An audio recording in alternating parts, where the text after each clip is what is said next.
paz do Senhor, meus queridos irmãos, tudo bem com você? Seja muito bem-vindo, você que já nos acompanha ou você que está chegando agora ao nosso canal EBD, Palavra de Vida para você.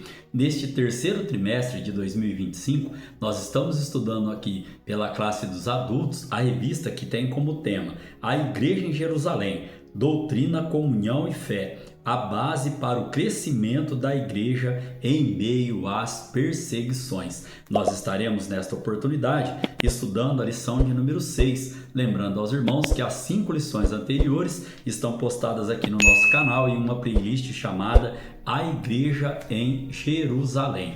Então, nós temos como tema para a lição de hoje uma igreja não conivente com a mentira. Nós temos como texto áureo Atos dos Apóstolos, capítulo 5, no versículo de número 3, que diz assim: Disse então Pedro: Ananias, por que encheu Satanás o teu coração para que mentisses ao Espírito Santo e retivestes parte do preço da herdade? A verdade prática, irmãos, nós temos: como toda forma de engano, a mentira é pecado. Devemos, pois, andar sempre na luz da verdade. E eu quero aqui já trazer 2 referências bíblicas aos irmãos, porque nós estaremos estudando na lição de hoje este episódio de Ananias e Safira. E nós sabemos que desde o princípio o papel, a função principal do inimigo de nossas almas é o quê? É enganar. Olha o que diz lá em Gênesis capítulo 3, do versículo 1 ao 5. Ora, a serpente era mais astuta que todos os animais do campo que o Senhor Deus tinha feito. E esta disse à mulher: É assim que Deus disse: Não comereis de toda a árvore do jardim? E disse a mulher à serpente: Do fruto das árvores do jardim comeremos, mas do fruto da árvore que está no meio do jardim, disse Deus: Não comereis dele, nem nele tocareis, para que não morrais. Então a serpente disse à mulher: Certamente não morrereis. Olha o engano. Verso 5.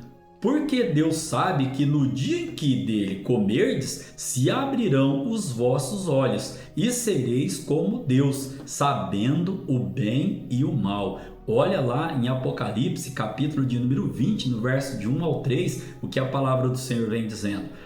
E vi descer do céu um anjo que tinha a chave do abismo e uma grande cadeia na sua mão. E ele prendeu o dragão, a antiga serpente, que é o diabo e Satanás, e amarrou-o por 1000 anos, e lançou-o no abismo, e ali o encerrou, e pôs selo sobre ele, para que não mais engane as nações, até que os 1000 anos se acabem, e depois disto, importa que seja solto por um pouco de tempo. E o que ele continuará fazendo? Enganando. Então, de Gênesis a Apocalipse, nós vemos o que? O inimigo de nossas almas, o que? Enganando. Amém? Nós temos como leitura bíblica em classe para a lição de hoje Atos dos Apóstolos, capítulo 5, do versículo 1 ao 11, que vai nos trazer a narrativa deste episódio que citei aos irmãos. Diz assim, Mas um certo varão chamado Ananias, com Safira, sua mulher, vendeu uma propriedade e reteve parte do preço, sabendo também sua mulher, e levando uma parte, a depositou aos pés dos apóstolos. Disse então Pedro, nosso texto áureo: Ananias, por que encheu Satanás o teu coração para que mentisses ao Espírito Santo e retivesses parte do preço da herdade? Guardando-a não ficava para ti? E vendida não estava em teu poder? Por que formaste este desígnio em teu coração? Não mentiste aos homens, mas a Deus. E Ananias, ouvindo estas palavras, caiu e expirou. E um grande temor veio sobre todos os que isto ouviram. E levantando-se os jovens, cobriram o morto e, transportando-o para fora, o sepultaram. E passando um espaço quase de 3 horas, entrou também sua mulher, não sabendo o que havia acontecido. E disse-lhe Pedro: Dize-me, vendeste, portanto, aquela herdade? E disse ela: Sim, portanto. Então Pedro lhe disse: Por que é que entre vós vos concertastes para tentar o Espírito do Senhor? Eis aí à porta os pés dos que sepultaram o teu marido, e também te levarão a ti. E logo caiu aos seus pés e expirou. E entrando os jovens, acharam-na morta, e a sepultaram junto de seu marido. E houve um grande temor em toda a igreja e em todos os que ouviram estas coisas. Aqui já quero adiantar aos irmãos: a Deus ninguém engana, né? Então nós temos 3 objetivos para estarmos estudando na lição de hoje. O primeiro, apresentar a origem da mentira como estratégia de Satanás para enganar os crentes. O segundo, mostrar que mentira é uma escolha moral e que todo crente deve rejeitar o engano. Vamos falar aqui do livre-arbítrio.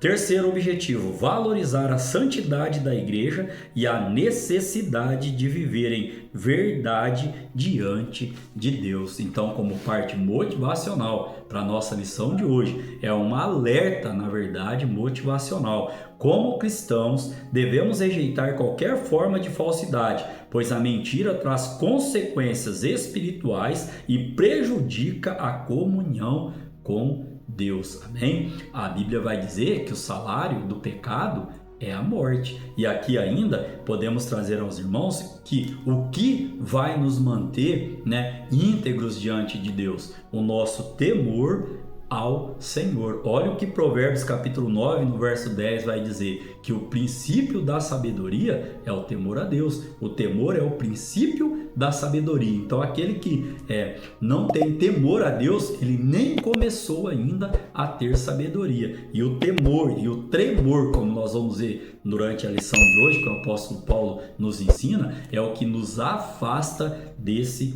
pecado, amém? E nós também vamos ver lá em João capítulo 8, no versículo 44, quem é o pai da mentira. Na nossa lição de hoje, irmãos, nós temos então aqui como palavra-chave esta palavra, mentira. Temos como introdução para a aula de hoje, nós vamos aprender aqui que é possível um crente não vigilante estar a serviço do diabo em vez de agir em favor do reino de Deus. E foi exatamente isso que aconteceu com aquele casal ali, Ananias e Safira. Eles faziam parte daquela igreja neotestamentária, estavam ali ouvindo os ensinamentos, e aí não dá para nós aqui imaginarmos ou pensarmos o que se passou pela cabeça desse casal, mas a verdade era o que Pedro falou: olha, vocês venderam.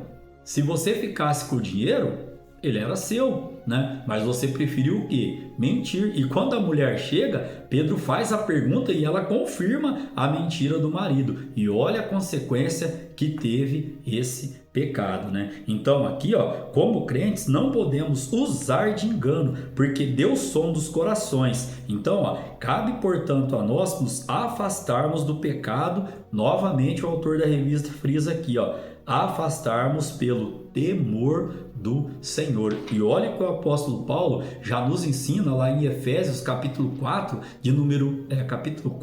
versículo de número 25. Por isso deixai a mentira e falai a verdade, cada um com o seu próximo, porque somos membros uns dos outros, amém? Então aqui agora estaremos estudando os 3 tópicos da lição de hoje. O primeiro, o diabo, o pai da mentira, O segundo tópico aqui, nós estaremos estudando o cristão e a mentira. E no terceiro tópico, a igreja que repele a mentira, Vamos então aqui agora adentrar ao primeiro tópico, que tem aqui os seus subtópicos. O primeiro subtópico é da natureza satânica mentir. Lá nós já podemos trazer aqui a referência de João capítulo 8, no versículo 44. Vós tendes por pai ao diabo, e quereis satisfazer os desejos de vosso pai. Ele foi homicida desde o princípio, e não se firmou na verdade, porque não há verdade nele. Quando ele profere mentira, fala do que lhe é próprio, porque é mentiroso e pai da mentira. Ainda podemos trazer aqui, que Satanás está por trás de toda mentira e engano. Olha o que o apóstolo Paulo vem também nos trazendo de 2 Tessalonicenses, capítulo 2, do versículo 8 ao 10. E então será revelado o inimigo, a quem o Senhor desfará pelo espírito da sua boca e aniquilará pelo esplendor da sua vinda. A esse cuja vinda é segundo a eficácia de Satanás, com todo o poder e sinais e prodígios de mentira, e com todo o engano da injustiça para os que perecem, porque não receberam o amor da verdade para se salvarem. Nosso Senhor e Salvador Jesus Cristo vai nos ensinar: conhecereis a verdade, e a verdade vos libertará. Então, aquele que ainda não conheceu a Jesus Cristo não conheceu a verdade, portanto, está o quê? Sendo usado pelo inimigo para proferir o quê? Muitas das vezes, mentira. Que nós possamos estar, então, seguindo o ensinamento do nosso mestre, amém? Caminhando aqui para o segundo subtópico, nós temos a mentira como um ardil maligno. E o que significa essa palavra? Um dos significados, de ardil, ação que visa iludir. E nós vamos trazer aqui aos irmãos, que Satanás não obrigou nem forçou Ananias a mentir, muito menos, a sua esposa, mas evidentemente plantou a semente do engano e da mentira em seu coração. Então aqui, a questão, portanto, não estava em saber fazer a coisa certa, mas em subestimar o ardil. Outro significado para ardil aqui, em subestimar a astúcia do inimigo, que possui a capacidade de induzir a fazer a coisa errada. A questão aqui, eu aprendi isso com o meu pai, que uma pessoa, ela não precisa ser evangélica, ser religiosa, ser crente, entendam, para saber o que é certo e o que é errado, aquilo que está sendo a coisa certa, de boa índole, de bom caráter a fazer ao próximo, e aquilo que está sendo tratado como engano, como falsidade. A pessoa precisa aceitar Jesus Cristo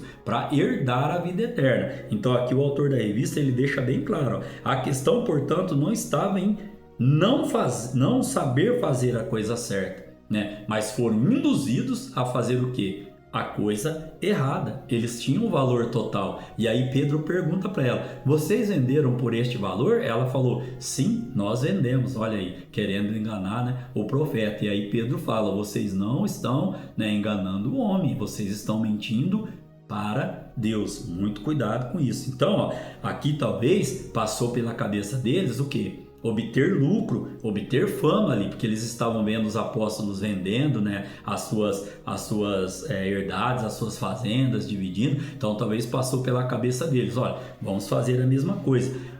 Não está errado, você obter lucro honestamente ou fama honestamente. O problema é que isso se torna pecado quando é feito para se obter o quê? Fins ilícitos, Isso aí sim se torna pecado. Agora, você trabalhar honestamente, obter um lucro, não com usúria. A Bíblia também condena usúria, mas eu digo assim: você está trabalhando, você está ali sendo honrado por aquilo que está fazendo, até aí tudo bem. Agora, quando isso se torna um meio para se obter alguma coisa ilícita, aí isso se torna pecado. Então, no caso aqui, nós estaríamos aqui ainda trazendo aos irmãos que essas duas coisas, quando buscadas com intenção errada, aí sim elas se tornam pecado, como comentei aqui aos irmãos. Caminhando para o subtópico de número 3, não superestime o inimigo.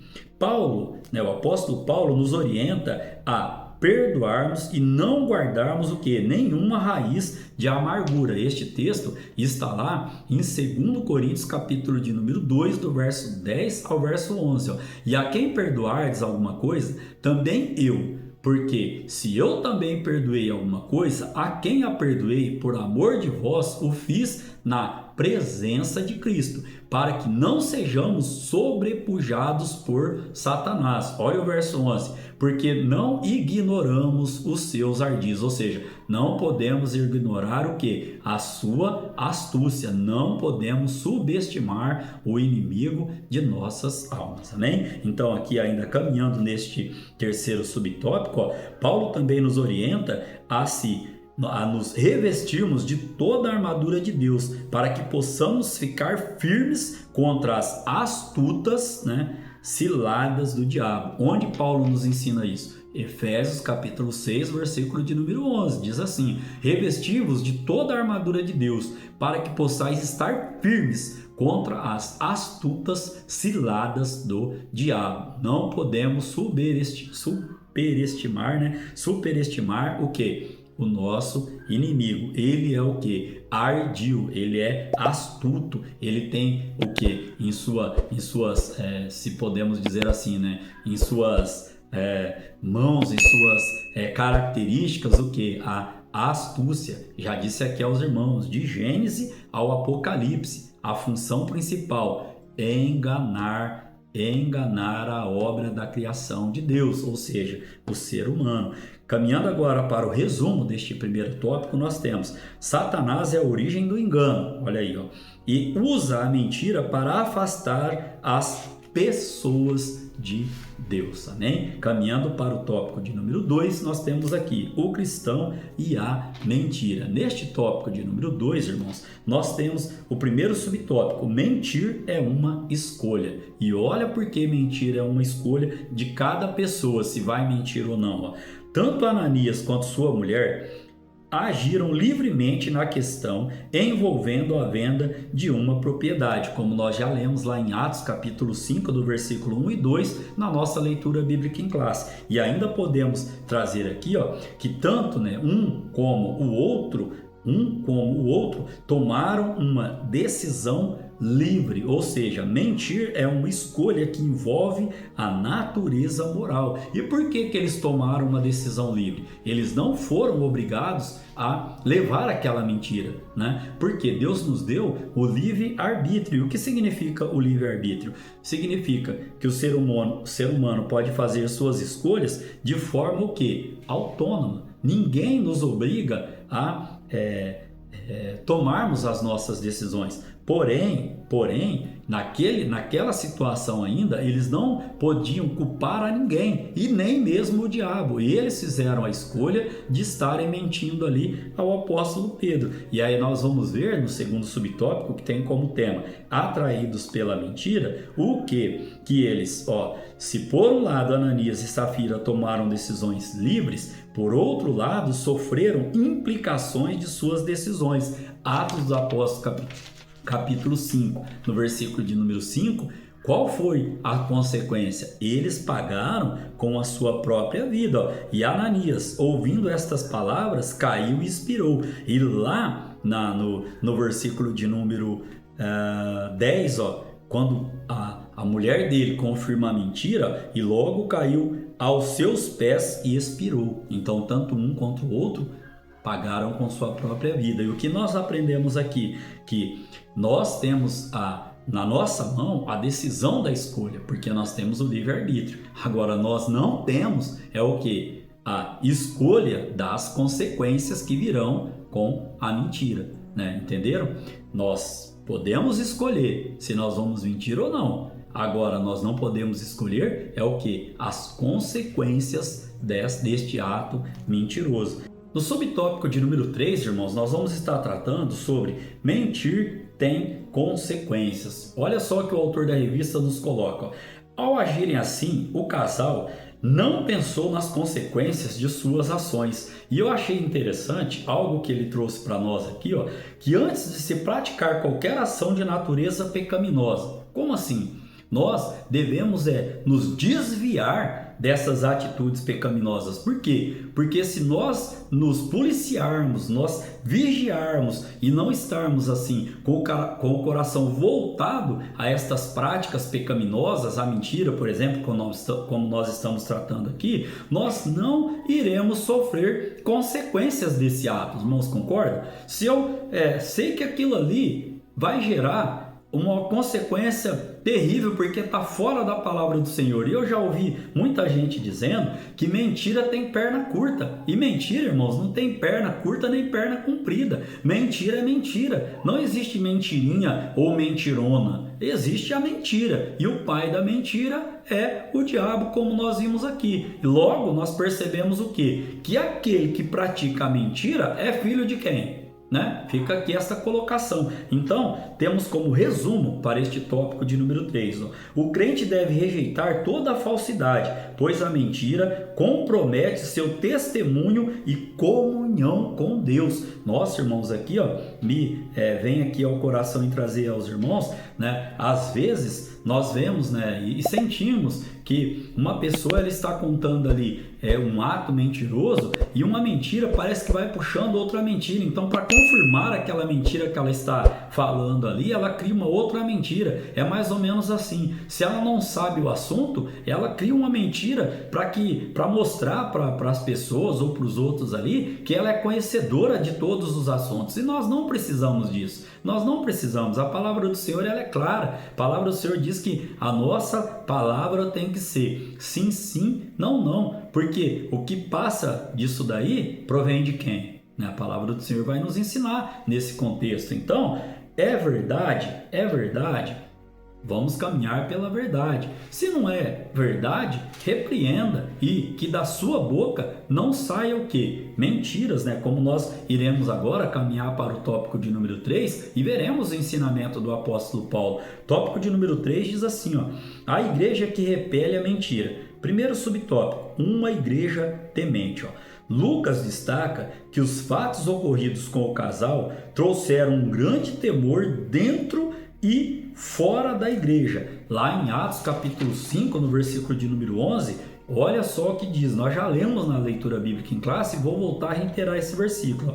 E houve um grande temor em toda a igreja e em todos os que ouviram estas coisas. Imagina, irmãos, se aquele pecado, se aquela mentira tivesse passado em branco, se Deus não tivesse feito nada, a igreja já ia nascer com uma mentira habitando no seu meio? De maneira alguma Deus deixaria que isso viesse a acontecer. Então, esse julgamento de Deus, além do fato de punir o pecado do casal, serviu para mostrar quão séria é a igreja de Deus. E olha aqui, ninguém pode agir na igreja de Deus de forma que achar mais conveniente. Olha o que o apóstolo Paulo nos ensina em 2 Coríntios capítulo de número 2, no versículo 2 Coríntios capítulo 7, melhor dizendo, no versículo de número 15. E o seu entranhável afeto para conosco é mais abundante, lembrando-se da obediência de vós todos e de como o recebestes com temor e tremor. Amém? Então, que possamos estar sempre vigilantes. Segundo subtópico diz, uma igreja forte. Lucas destaca que muitos sinais e prodígios eram feitos entre o povo pela mão dos apóstolos, lá em Atos capítulo 5, no versículo de número 12. Por isso que eu falei aqui aos irmãos, Deus de maneira nenhuma ia deixar aquele fato impune, assim como hoje ele pode tolerar pela sua misericórdia, mas nunca foi favorável e nunca será favorável à mentira, senão Jesus não tinha deixado o versículo lá em João 8, 44, que nós já fizemos menção aqui. E olha o que diz aqui ainda, no contexto, em Atos capítulo 5, no versículo de número 12, e muitos sinais e prodígios eram feitos entre o povo pelas mãos dos apóstolos, e estavam todos unanimemente no alpendre de Salomão. Caminhando agora então para o final deste subtópico aqui, isto mostra que uma igreja santa que trata o pecado como pecado e não arranja desculpa para justificá-lo é uma igreja forte. Só que por outro lado, uma igreja fraca, uma igreja que tolera o pecado, uma igreja anêmica por falta de disciplina espiritual e que aprendeu a tolerar o pecado, o que acontece? Ela torna-se inoperante. Deus não habita no meio do pecado, O resumo deste tópico de número 3, ele vem trazendo para a gente, a igreja deve zelar, ou seja, deve cuidar pela verdade, pois Deus exige santidade e transparência em seu povo. Amém? Vamos caminhar agora para a conclusão da nossa lição de hoje, que vem nos trazendo: é possível um crente pecar e se acostumar com o pecado sem se arrepender. Talvez você conheça alguém que tenha alguns pecadinhos de estimação, se é que nós podemos falar desta maneira. Isso é pecado. Que Deus possa ter misericórdia de mim, que Deus possa ter misericórdia de você e nos afastar deste pecado chamado mentira. Porque, uma coisa é certa: não é possível escapar do juízo divino. Olha o que Paulo nos ensina em 1 Coríntios, capítulo de número 5, do versículo 11 ao 13. Mas agora vos escrevi que não vos associeis com aquele que, dizendo-se irmão, for fornicador, avarento ou idólatra, ou maldizente, ou beberrão, ou roubador. Com o tal nem ainda comais. Verso 12. Porque que tenho eu em julgar também os que estão de fora? Não julgais vós os que estão dentro? Verso 13. Mas Deus julga os que estão de fora. Tirai, pois, dentre vós a esse iníquo. E o próprio apóstolo Paulo, ele vem nos trazendo ainda, lá em 1 Coríntios, no capítulo 11, do verso 30 ao 32. Por causa disto há entre vós muitos fracos e doentes, e muitos que dormem. Olha só aqui a orientação: a igreja que tolera a mentira, a igreja que tolera o pecado. Olha o que o apóstolo Paulo continua dizendo no verso 31. Porque se nós nos julgássemos a nós mesmos, não seríamos julgados. Mas quando somos julgados, somos repreendidos pelo Senhor, para não sermos condenados com o mundo. Então, irmãos, fica o alerta: ninguém é capaz de enganar a Deus, como eu disse lá no início da nossa lição de hoje. Que o Espírito Santo continue falando ao vosso coração. Querendo Deus, estaremos aqui para estudar a lição de número 7, que terá como tema: uma igreja que não teme a perseguição. Amém? Que Deus continue abençoando a sua vida, que Deus continue abençoando a sua família, que Deus continue abençoando o seu trabalho e o seu ministério, em nome de Jesus.